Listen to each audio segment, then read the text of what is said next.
Donc au collège, j'étais plutôt la bonne élève qui ne parlait pas beaucoup. Mes profs me le reprochaient beaucoup d'ailleurs. J'aimais un peu toutes les matières, sauf le sport. Quand j'étais au collège, j'avais plus l'idée de faire de la littérature puisque j'aimais beaucoup les livres. Au final, c'est au lycée que j'ai changé d'avis grâce à ma prof de maths de l'époque. Et depuis, j'ai fait que des maths et j'ai jamais arrêté, jusqu'à maintenant. Après le bac, j'ai fait une licence, puis un master en mathématiques. Et maintenant, je fais une thèse toujours en mathématiques. Mes travaux de recherche répondent à la problématique de la pollution de l'air. Dans l'air, il peut y avoir des gaz qui, en grande quantité, peuvent être dangereux pour notre santé.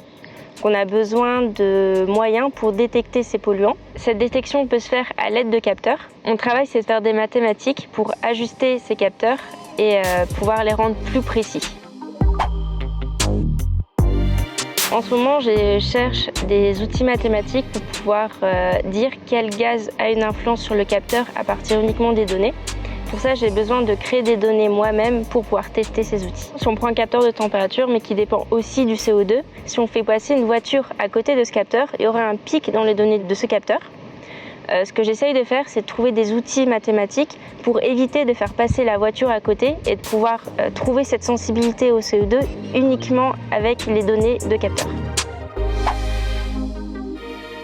Donc ce que j'aime le plus dans ma recherche, c'est que je peux faire des maths. Parce que depuis le lycée et même bien avant, j'ai toujours aimé les mathématiques et j'ai voulu faire des mathématiques. Donc c'est une des choses qui me plaît le plus maintenant.